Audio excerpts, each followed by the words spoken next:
Well, hey, pedal people, it's Pedal Guy here. How you doing?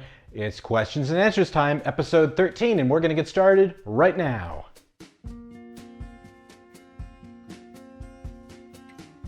Well, hey, it's Scott, it's Pedal Guy here. How you doing? Well, we're all about pedal demos, pedal knowledge, and pedal sales. I love pedals, and so do you. Now, if this is your first visit to our channel, make sure you take a second and click on that subscribe button down there and ring the bell so you can stay up to date with all of our videos. And if you're watching this on Facebook or Instagram, be sure to like and follow us so you can stay up to date with all of our activities, because we do post daily and we'd love to hear from you. Well, this is our weekly questions and answers session, and we've got a few good ones here, so let's get right to it. Our first question comes from Anderson McCant, and it's in regard to the Hot Tone Ampero. Anderson writes, I'm very new to this, although I'm a veteran bassist. Can I benefit from using this with my bass guitar? My son just gave it to me. Thanks for your reply. Peace. Well, Anderson, first of all, you have a pretty awesome son there, and thank you very much for the question. If somebody gave me an Ampero, I'd be pretty happy. In answer to your question, yes, absolutely, it will work fine with your bass. It works great with guitar, with bass, and with keys. There are bass amps already built in, so you can create some really great sounding bass patches. Thanks so much. This one's kind of on the silly side. It's from Gabe T, and it's in regard to the cab driver unboxing video that I did some time ago. I never registered. Well, Gabe, congratulations?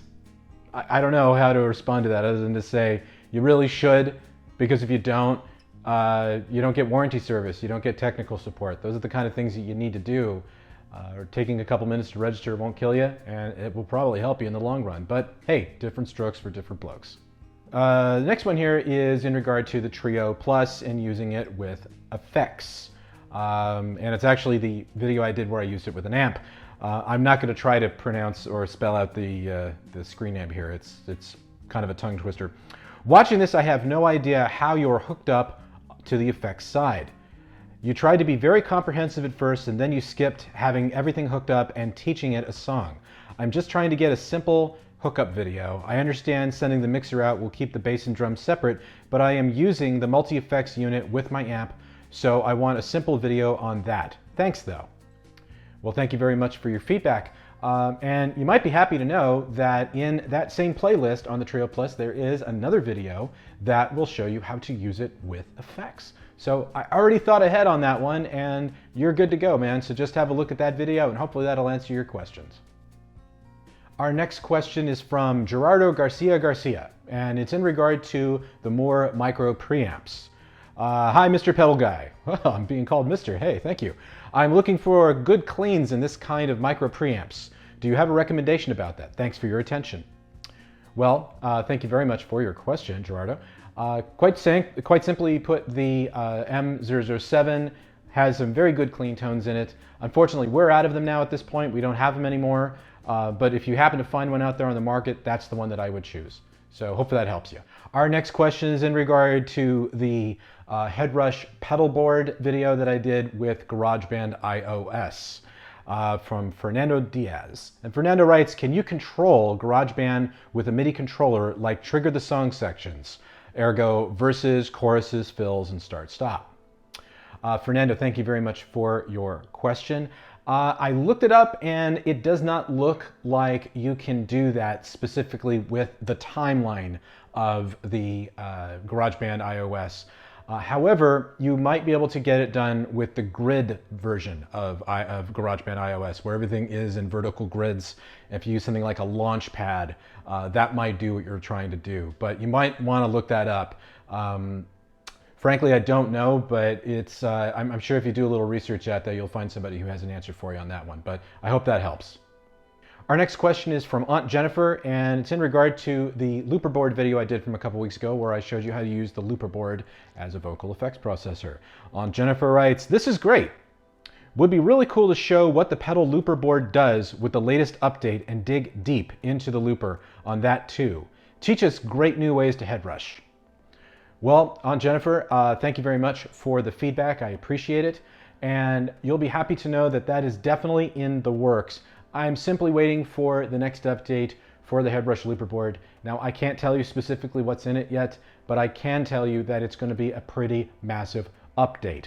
So everything that I've shown you will still be relevant, but I'd rather wait until that new version comes out because I have a whole host of different videos planned to show off some of the really cool new features that are coming very soon for the Looper board. So stay tuned to our Facebook page and our Instagram page, and right here at YouTube, and just keep an eye on us, and we'll definitely let you know when that happens, and you will see something very, very cool indeed. Our next question comes to us from the T. Montgomery, and it's also in regard to the Looper board video that I just released. The Roland RC50 was quickly superseded by the Roland RC300, and not much was available in videos on the original RC50. Can you at some time do a series on the RC50? Basic, intermediate, and advanced. Thanks and for a great channel, and keep up all the work. Well, thank you very much for your feedback on that, and thank you very much for your question. This one's kind of a tough one to answer, mainly because we are not a Roland dealer right now currently. And unfortunately, they have been a little difficult to work with in regard to getting us opened up to be a dealer. So we really only do videos for products that we carry here. Now, should they change their tune somewhere down the road and open us up to become a dealer, I will be more than happy to do a whole host of videos on their products. I'm a big Roland fan, for the record. I have been using Roland products since I started playing guitar. My first pedal was a Boss pedal. My first synthesizer was a Roland synthesizer. I have a V-drum kit over here. I have a Fender Strat with a GK3 MIDI pickup installed in it. I'm a big old Roland user, and I would love nothing more than to have them here. My hope is that once everything settles down with COVID-19 and things are kind of back to normal in some regard, we might be able to restart our negotiations, and maybe that will eventually lead us to becoming a Roland dealer. And if we do, you have my word that we will definitely do some videos on the loopers, because it's some really great stuff. But thanks so much. And now it's time for the Facepalm of the week. And it comes to us from Fred Rock.